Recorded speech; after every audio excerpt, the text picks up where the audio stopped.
Hey everybody, welcome to episode 64 of the Fibrista Files. Today is Tuesday, January 24th. Hi there. I have show notes today, but they're on the laptop, so I'm going to keep looking over there. I'm really sorry about that. But I did them, and not only that, they're actually already on the blog, so that when I post the episode, they'll be live 2 weeks in a row. I know. Okay, let's get started, shall we? I usually start with a week in review. It's been a busy week. I know I say that every week, but every week is busy. My husband came down last weekend. We got some stuff done. We had to take the dog to the vet. He has this recurring staph infection that is just driving him bananas and driving us bananas. So we went and did that. So we went to the big city, Bangor. What else did we do while we were in Bangor? I knit in the car. It's an hour there and an hour back. My husband went to GameStop and exchanged some video games. He had Dragon Age Origins, and he's not a big fan of those type of games, so he exchanged it and got 3 other games. Not bad. Had lunch at Subway and just did some basic errands. So Saturday was pretty run-of-the-mill. Sunday, I died.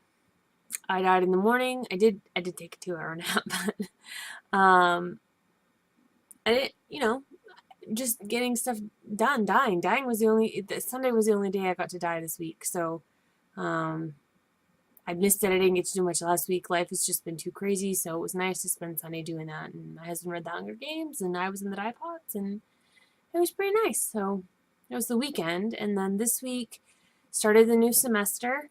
I'm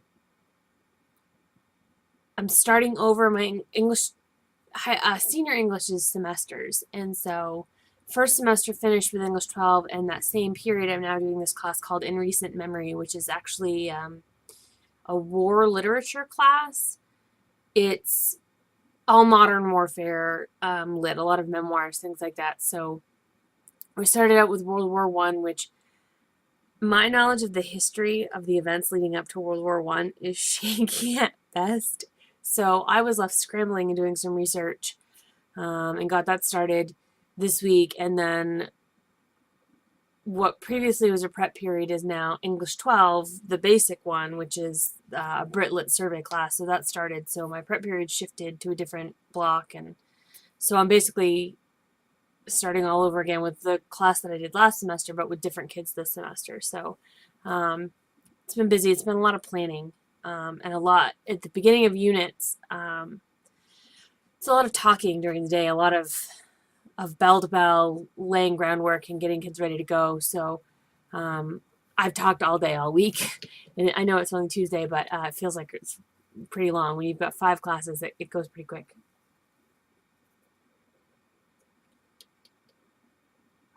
I lied. I have 6 classes.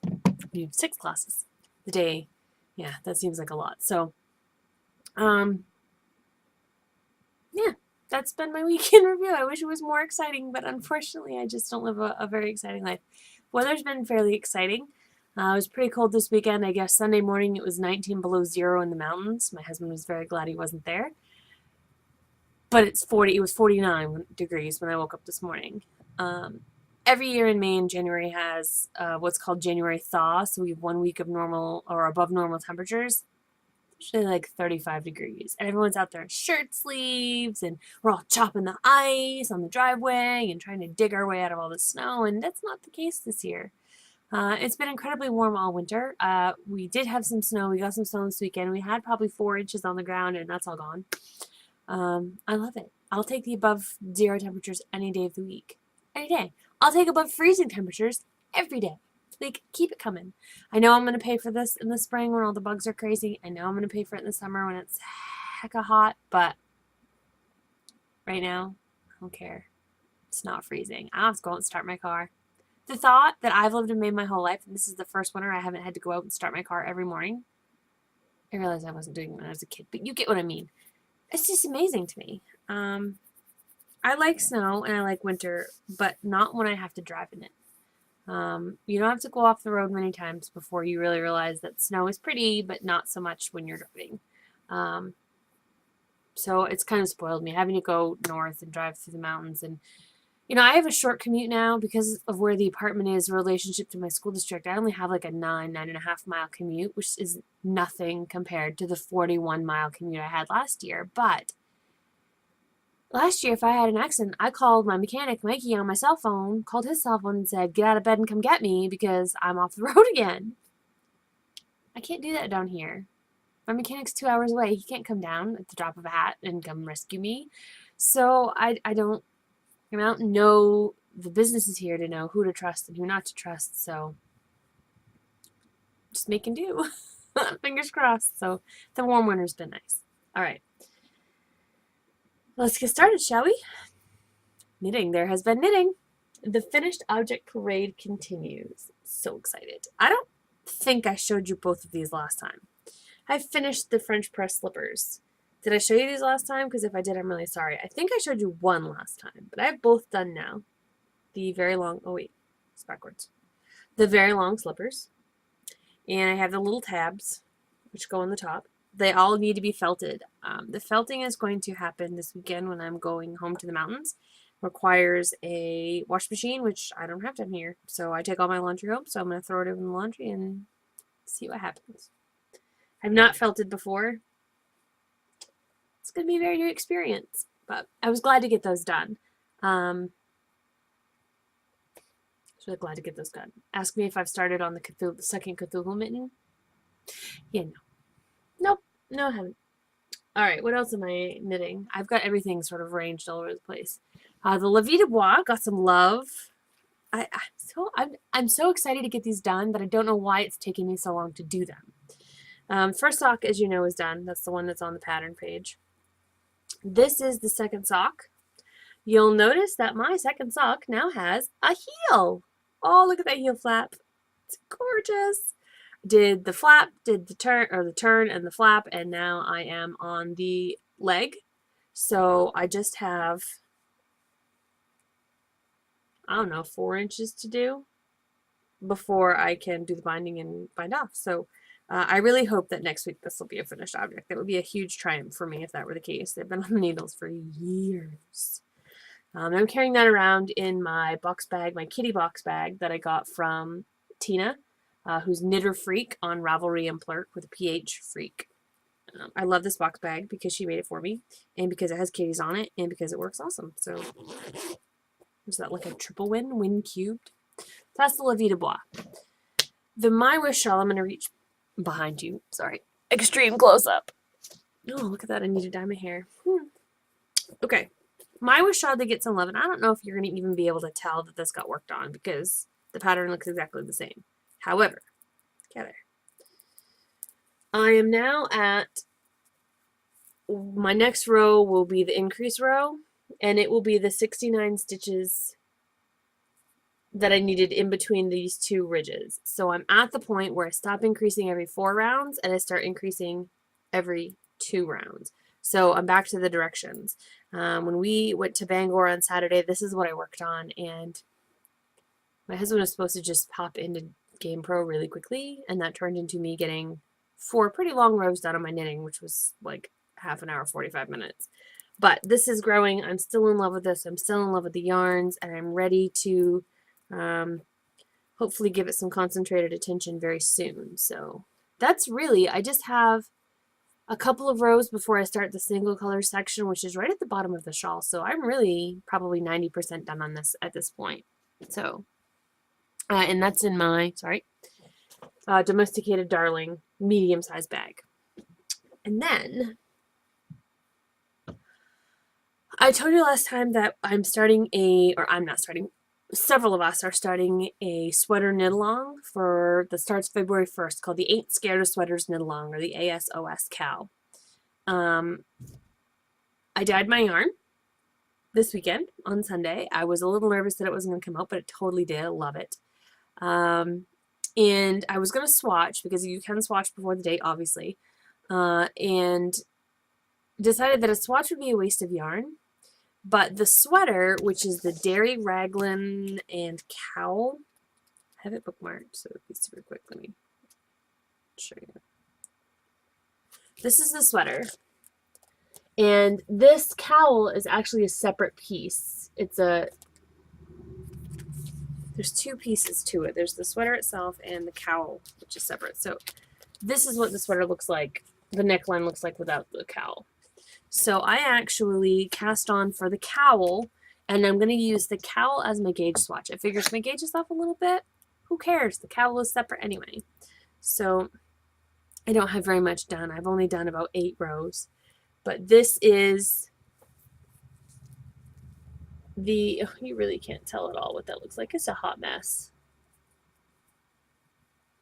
You'll have more to see next time. This is a very quick knit. Anyway, so this is the start of the cowl. And this is the yarn. This is hand-dyed by me in the Dead Man's Fingers colorway, which I did in lace not too long ago. That green is pretty accurate. It's a really broad range of cream to mossy to dark greens. And this is 100% superwash merino in a worsted weight, which I got from my supplier. I bought 2 pounds with an order a long time ago and always meant to dye it up and just hadn't yet. So I'm going to show that to you again because it's pretty. So that is the Ain't Scared of Sweaters Knit Along start. Can I just tell you, this is going to sound really conceited. Can I tell you how good I am at this? Yarn comes in 250 gram hanks, which is just over 8 ounces. 113 grams is 4 ounces. So it's not even exactly 8 ounces. It's kind of an odd amount. So I dyed these up in the 250 gram hanks and then had to divide them into 4 ounce balls because my ball winder won't wind an 8 ounce ball. I eyeballed when I was going to stop. Like I didn't weigh anything beforehand or whatever. I wound the ball until I thought it looked like half, cut it, and then wound the second one. I got to within a gram of each of these. You aren't going to be able to see, but I'm going to show you really quickly in my messy apartment. I don't know if you can see those green balls that are right there. Whoa, up, right there. There are 7 more balls there. Every one of these 8 balls is within a gram of each other. A gram! There's 113 grams in 4 ounces. So what's that, like 26 or 27 grams per ounce? And I got it to within a single gram. That's what we call, if you excuse the expression, bullshit luck. I don't care, I'm taking it. I was so impressed. They're all exactly the same. I love it. Not that it matters. I mean, the sweater's going to have joins and it doesn't really matter where, but I was super impressed with myself. I thought that was pretty clever of me to do that. So I won't start the actual sweater until the 1st, but I did want to have the gauge swatch. Right now my gauge is a little bit off. I'm getting about 9 stitches to the inch instead of 8, but it's pointless to measure that little wee bit of knitting that I have. So I'm going to wait until the cowl's done and then I'll measure it again. And if it still doesn't work, then I'll wash and block it and try it again. And maybe I'll have it then. We'll see. So, spinning. I am currently spinning up some of the Southdown, the washed locks that I told you guys about, that I showed you last week. These are the washed locks. Sort of an indistinct mass, also known as a cloud sometimes. But you can pull it apart and there's an individual lock that has a piece of grass in it. There's a lock. Really big, can't you tell? It's a huge lock. So long. And I'm just trying to spin rather from there. I will tell you I'm having a little bit of trouble. This stuff does not comb easily because it is so short, and I don't have any hand cards. I really think that the wash locks would be best with if you had hand cards or a drum carder. I love the fiber. It's a little bit tricky when you're spinning from the lock. So, however, after I've done that, I'm going to begin this. And this is the roving that I was begoinging last time. Now, you've seen how a 4 ounce braid of fiber, how long it is. I'll talk about this later, but this is a 4 ounce braid of fiber, comb top. Comb top is much more dense. It has less air in between the fibers, and the fibers are all aligned like uncooked spaghetti, so it's very compact. This is an excellent example of how non-compact. I'm trying to get this in one screenshot for you here. Okay, so this is how non-compact 2 ounces of south down fiber is. This together, this whole big huge braid, is 2 ounces. Just in case you didn't know how stretchy this stuff is. Yeah. Oh, this stuff cannot wait. So this is going on the wheel as soon as I get the finished playing around with the locks. So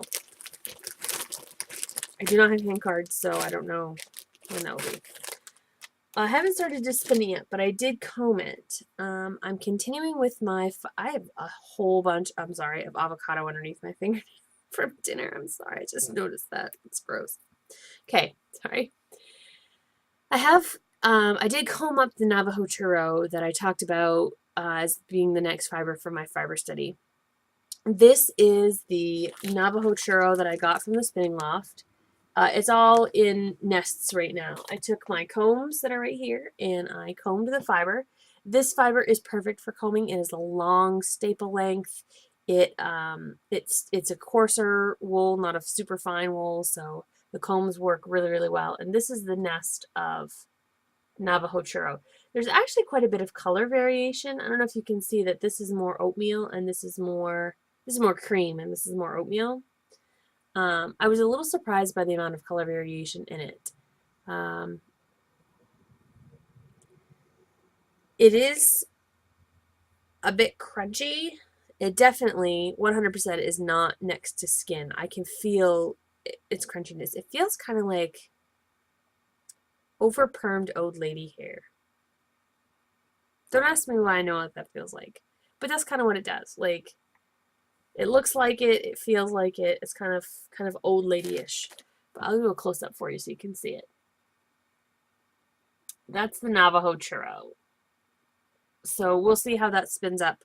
I'm going to stop the fiber that I'm doing now, the south down, and I'm going to do the Navajo churro and then go back to the south down so that I can keep going with the blog post. By the time you see this, the blog post about the combing and that process will be all done. It will be already up, so with pictures. So I took the pictures, I combed it. I'm ready to move on to the next fiber. Although I will say, for as horrible as it smelled when I took it out of the bag, after I washed it, doesn't smell like anything. It smells like Dawn. It really came very, very, very clean after I washed it and processed it. Of course, now it's going to make me itch, but okay. Yeah. All right. Dye pots. That's what you're here for, probably. So let me show you. I don't have a whole lot going in this update as far as dyed fibers, but I do have plenty in the rest, and I'll show you that. Let's start with fiber because that's what's on top. This is Hope in Superwash BFL. It is black, navy blue, rose pink, and bright coral with a lot of shading in between. I leave some undyed areas and then I squish the dye into it so that it gives you a lot of shading. Let me wind this up. Maybe it works better if I wind it up for you so you can see it around. I will have 2 of these. I did 3 because I had one that was a custom order and it's just as easy to do 3 as it is to do 1, and then I can share it with y'all. It looks like there's no coral in there now. It's because the coral's all on this side. So that's Hope. And like I said, I'll have 2 of those. I did a bunch of silver maple sock. Last week I did a lot of sugar maple sock. The silver maple sock is 60% superwash merino, 30% bamboo, 10% nylon. As much yardage, same yardage as the sugar maple sock, but the bamboo and the superwash merino, as opposed to the superwash wool, the sugar maple, those fibers really, the softness and the sheen is unbelievable. If you enjoy the tactile sensation of your yarn as you knit, you want silver maple. So this is New Suit, which is the colorway I've done before. It's a little overexposed on your screen, but you have charcoal, soft lavender, sort of periwinkle purple, a very pale silver, Beautiful cream and an ugly mustard stain, which I don't know if you can see on my arm here. Look, see that? Oh, yeah, that's a mustard stain. How did I get a mustard stain on my shirt? I haven't had mustard in weeks. I don't know, but I have mustard stain on my shirt. So this is what it looks like reskeined.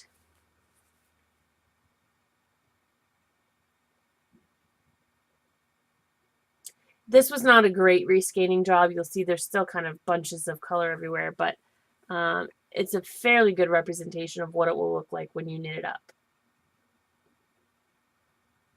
I just love it. And you can see the sheen that's coming off those lights for sure. And then this is what they look like unreskeined. Terrific. I love New Suit. It's one of my favorites. Okay, and then the rest, I don't believe you have seen before. I believe these other two are new colorways to you guys. So, yay! Premiere! Kinda. Let's do it. Get off of me.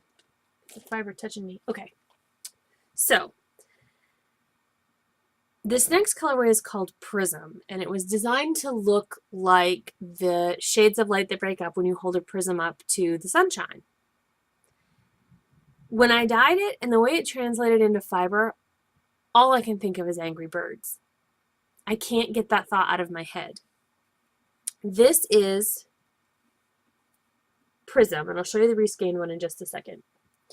But tell me that doesn't look like Angry Birds. We got the red bird, we got the yellow bird, we got the pigs. I don't know who the blue would be. The blue doesn't make any sense, maybe, but does that not totally look like Angry Birds? It's not Angry Birds, it's called Prism. But anyway, unintentional happy accidents, right? And then this is the yarn reskeined. Come on, focus. There we go. You can see, especially in the red areas, that it has a very hand-painted look. It's not a solid bunches of color. It's very much shaded within each color. But I think this is a happy sort of Rio de Janeiro kind of yarn. Somebody's going to call this clown barf, and that's fine. I'm okay with that. So this is Prism. Very bright, very happy. I like Prism. Oh, my phone just went off, and I'm not sure why. Okay. The next one, the third one, is called Prospecting, and I'll explain Prospecting in just a second. I want to show you first. I have a hard time holding 3 in my hands. So here's Prospecting, and you can't really see it for what it is. Let me hold the 2 normal ones up first. It starts with black, goes into a foresty green, a soft tan, an old sort of bronzy kind of gold, and then a bright sunshine yellow. Okay. Again, not the best reskeining in the world because there are still chunks of color, but that's what it looks like. I really like the way it looks reskeined. Very gender neutral. This was supposed to be an ode to America's natural resources. Coal, trees, granite. If you live in Maine, you know about granite. Wheat and gold. Natural resources. Coal, trees, gravel, or granite. Wheat and gold. Yeah. Amber waves of grain and all that. So they're supposed to be all of like, you know, all of the stuff that we used to get. People still do get coal, right? Of course they do. I just don't know. I don't know where people are still getting coal from. So this is again what it looks like reskeined. The brown, that is, the granite is a little bit muted on your screen. It's a little bit more bright in real life, but again, I really like it. And it's so soft and squishy. Just love it. All right. I did one colorway in Sugar Maple Sock, and one is going to the person it's named for, and one was already been requested as a custom. So I'm going to have one in the shop, and I know it's going to go fast. It's okay. I will also put in the shop a listing for a pre-order. So if you want a skein and it's not there, you can just buy the pre-order, and I will get that to you. I have yarn that should be at the mountains very shortly. So by the time I get there or shortly thereafter, it should be there. I ordered my trifecta fiber as well, so it's coming in the same shipment. As many of you already know, Mommy Needs Yarn, Erin of the Mommy Needs Yarn podcast, is going to be doing a walk for autism. And many podcasters do many good charitable things. The Walk for Autism is close to my heart because I have a cousin, Jesse, who is 6 months older than me, and he has autism himself. And so autism has always been on my radar as a cause, along with the Special Olympics that he competes in every year. And one of those charities that, are near and dear. So when Mommy Needs Yarn said that she was going to create a pattern for a sock pattern for the proceeds to go to Autism Speaks or to her walk, she had asked, just put a call out for indie dyers who might be able to dye up some blue yarn for her to go with it. Now, I wasn't able to get it to her before she had written up the pattern. She flew with that thing. But I did dye some up, and I will be putting some in my shop. Now, $10 from every skein of yarn of this colorway that is sold will be donated to Mommy Needs Yarn's actual Walk for Autism. I can just make a random general donation, but because it was inspired by Mommy Needs Yarn and because the colorway is inspired by her, I really wanted it to filter through to the Autism Speaks through her fundraising efforts. So the yarn is called Bouncin for Brodie, and there's actually 2 versions of this, and I'm going to show them to you. They're a little bit different. Every one of these skeins is a little bit different, but I'm not sure if you can see that this particular skein has a little bit less of the light and dark variations. It's a little bit more solid than these ones. This one was in a bigger pot. These ones are in a smaller pot, so hopefully they will all look like this. But this is a semi-solid blue. It's a little duskier blue than you're seeing on your screen. It's not quite so bright. But this is called Bouncin for Brodie. And like I said, this one's going to Erin, this one is reserve, and this one will be up in the shop. One of these 2 will be up in the shop. And it is a sugar maple sock, which is 425 yards of 75% superwash wool, 25% nylon.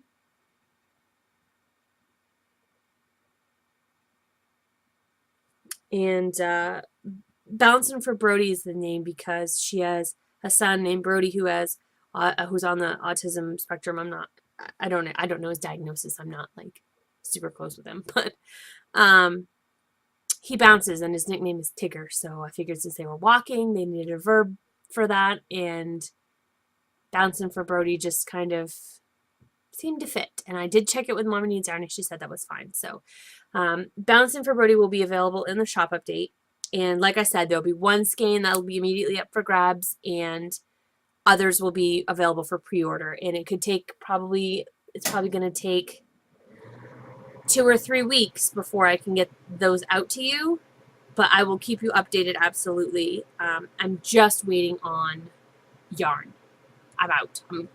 I'm out of yarn. So this is Bouncin for Brodie. So that's it that I dyed. I have other things available as well. I'm going to have 2-ounce bags of self-down washed locks. If you have a drum carder, this is for you. If you enjoy that. I will have, they're not going to be braided, it's just coiled, but I'll have bags of the roving as well. The self-down roving. Obviously, those aren't technically dye pots because I didn't dye them, but then I also have to, I'll be right back. Also have spindles. Okay, none of these have tags. I asked my husband to tag them. I guess he forgot. But I will show them to you. And none of these are going to be listed as reserved except for one. And one will be listed. The rest will be up for grabs. So these are our top whorl spindles, Highland Handmades top whorl spindles. This one is a bird's eye maple. You can see the specks in the bird's eye. This is a medium weight with a thin shaft.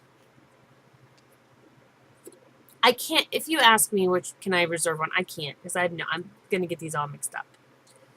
Another bird's eye, but this one is a lightweight, and I'll have weights for these on the listings. They'll be on there so that you can see. The ones that I'm showing you now have all been coated with clear satin polyurethane, so even if you have poorly dyed fiber, it won't stain the spindle. This one is cherry. I don't know how well you can see that. Come on, focus. There we go. That's beautiful. Cherry. Cherry is one of my favorites. And this is a medium weight.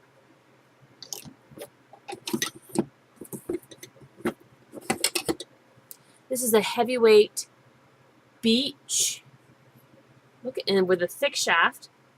So it's a thicker shaft, a thicker whorl. All of our whorls have hooks, have notches in them. So that one's beech. You can see, I don't know if you can see, beech looks kind of like freckles almost.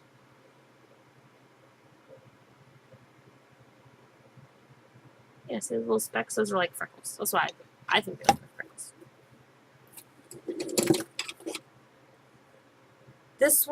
This is an interesting one. This is a basswood whorl with a cherry shaft. So it's actually a two-tone. This is an old one because this one has our old cup hooks on it. Wow. This must have been sitting around in his workshop that just needed a coat of paint or something. This is, I don't know if you can see the difference there. Basswood and cherry. Cherry shaft, which is the dark, and the basswood is the light wood on top. Basswood doesn't really look fancy.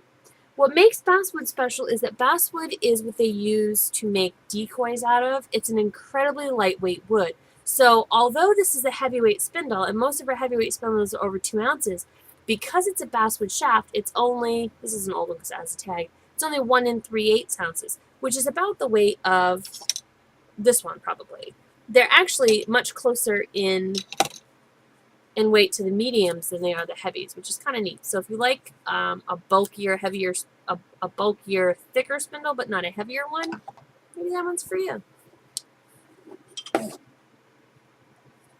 This is a heavyweight cherry. It's got a little bit of character in the wood there.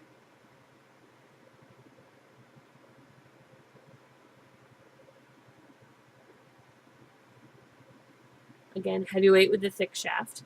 I think the rest is okay. So those are all the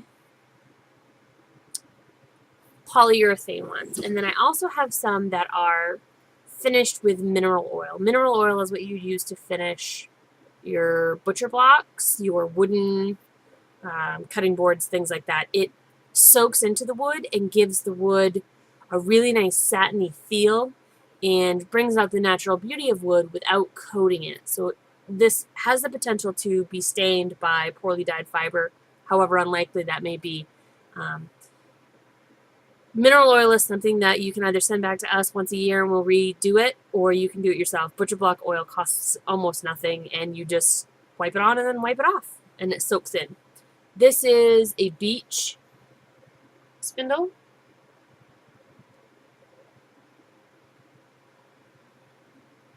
Heavyweight with a thicker shaft. This is a cherry. Now I'm going to show you how dark and amazing this cherry is when you use the mineral oil. Isn't that gorgeous? Oh my god, I love it. This is a medium weight. Where's the other cherry that I had? You can see the difference in the color of the wood. This one is polyurethane. This one is mineral oil. I mean, the shafts alone should tell you the difference. That's the same stuff. Totally different look and feel. So, cherry.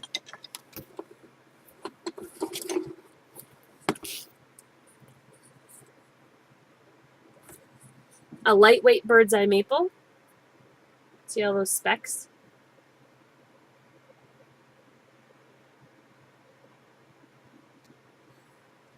Lightweight with a thin shaft.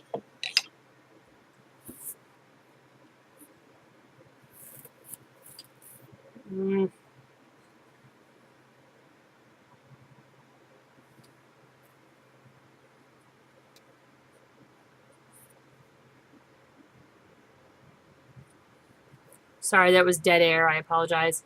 I believe this one is cherry as well. I will double check with him on this one because I'm not 100% sure. That looks different.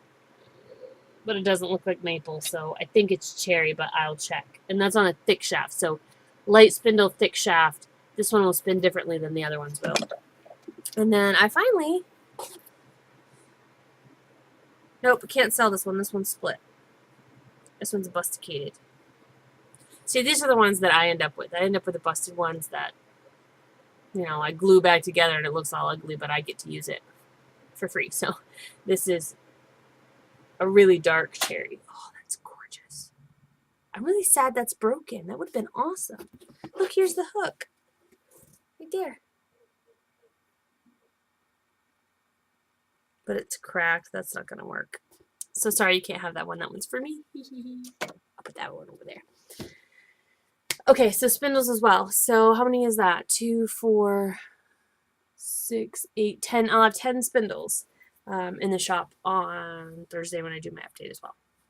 Speaking of update, shop update will be this Thursday, which will be the 26th, but it's not going to be at my traditional 5 p.m. I have to drive back to the mountains Thursday night because I have a conference that I'm going to go to north of here on Friday, so I'm going to go home a day early. But I have drama Thursday night, so I won't even be home until 6:30, 7 o'clock at the earliest. So the update's going to go live at 8 p.m. Eastern Standard Time. Okay? This Thursday, January 26th, 8 p.m. Eastern Standard Time. That's the plan as it stands right now. I will be completely honest with you. If I get delayed on my drive north, if the roads are bad, or if I have to stop for anything, it may be a little bit later than that. I know that's late for a lot of you, especially you international folks, but it's the best I can do. And everything will go out. I won't be back in time Friday morning, so my husband will, whatever I can get done Thursday before I go to bed will go out Friday afternoon, and whatever doesn't go out Friday afternoon will go out Saturday morning. So I'm working on it. Promise. Okay, so there's dye pots. I'm going to scroll down if I can find my mouse here so I can scroll down. Oh, I don't have much left at all. This is going to be easy. Okay. Growth. Trifecta invoice number 1 is out. I have sent all of the invoices out. Almost everybody is paid already. Like, it was almost immediate. Everybody just started paying that thing, which was fantastic. You have until this Saturday night, January 28th, at 9 p.m. Eastern Standard Time to pay your invoice. And if you haven't paid at that point, we're going to pull somebody off the waiting list. Just because I already ordered my fiber. So kind of borrowing money from one area to pay the other. So that secures your spot in the club. That, you know, that's what you need to do. So you could pay that. That would be great. And like I said, almost everybody has. I ordered my fiber. I'm going to start dyeing that up. I'm not going to be able to show you guys until it drops, until everybody gets it. But I'm very excited about it. I have a lot of options. I decided on the fiber. I decided on, we decided on the theme together, but I don't actually know what book I'm going to be inspired by. There's too many good books. So hopefully when I go home this weekend, inspiration will strike. Processes. I organized my files for taxes.